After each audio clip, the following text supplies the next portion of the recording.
Do you use leading lines in your photography? You know, leading lines are one of the strongest things that you can add to your photos to make them that much better immediately. If you're not using leading lines, in this video, I'm going to be showing you the best kinds of leading lines to add to your images. And if you are using leading lines, I'm going to be showing you which leading lines to stop using in your photography. And stick around to the end because I'm going to be sharing the most influential advice I've ever received on leading lines coming up. In the end, don't you just want to love your photography? Welcome to the channel. My name's David Johnston. I provide you with the best tips and tools to help you level up the success and love for your photography, like how to use leading lines in your photography. So if you're into that, hit the subscribe button right now. Now, in this video, we're talking leading lines. Basically, what are leading lines in photography? They're lines that direct your viewer where they need to be looking. They're kind of like if they were up for the best supporting actor role at the Oscars, and they kind of help the lead actor rise to their potential in the film.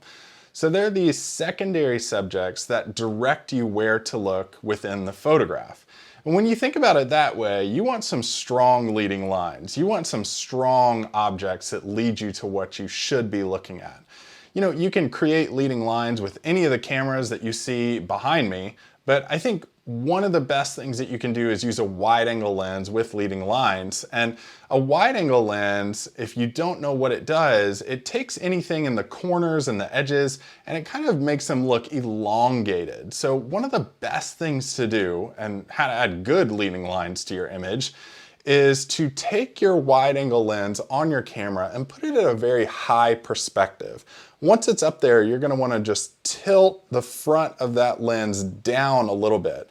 This is not only going to put your subject at the right point in the rule of thirds and where your subject quote unquote should be going, but it's also taking those lines and elongating them, making them stronger at the bottom of your frame so that they can help the subject shine. They can tell the viewer of your image, hey, this is where you need to be looking, and I'm gonna take you right down that road to look at the main subject. That's what works well, and in over 12 years of being a photographer, that's what's shown to provide me with the best results. Now, you can shoot this vertically and have strong leading lines at the bottom, and that's typically what I see in leading lines, have them pull from the bottom into the frame.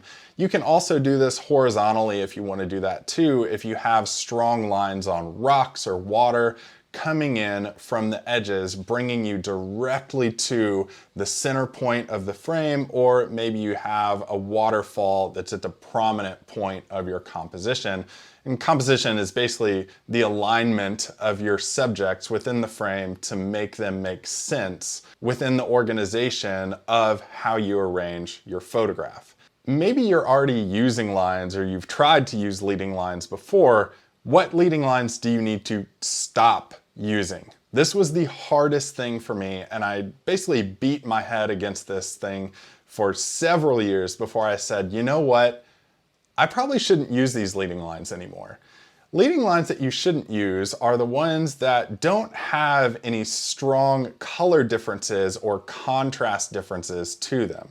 And looking at a few examples, you can see that contrast differences are really good for leading lines because they have strong highlights or bright highlights next to dark shadows. And that creates some really obvious subjects that your viewer should be looking at when they're looking at a photograph.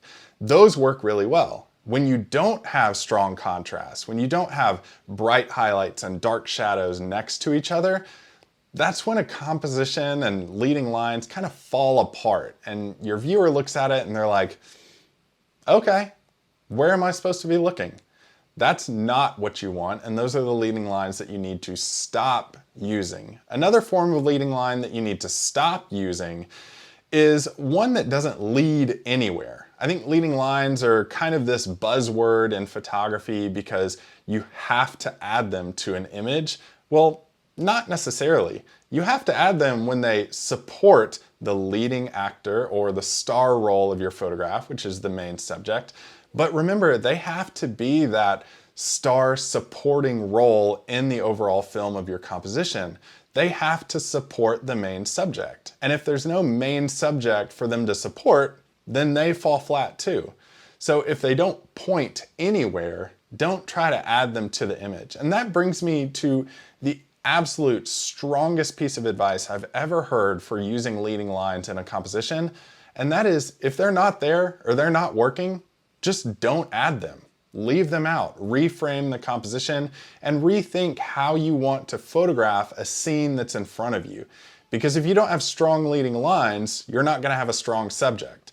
If you have a strong subject with weak leading lines, the composition falls apart and you don't really have the photograph that you want. Okay, so you're here for compositional tips. I have another video right here that's 7 tips for composition for your photography. And if you want a different video that I think you're really gonna like, you can click or tap the screen right here. Thanks so much for watching, and please subscribe.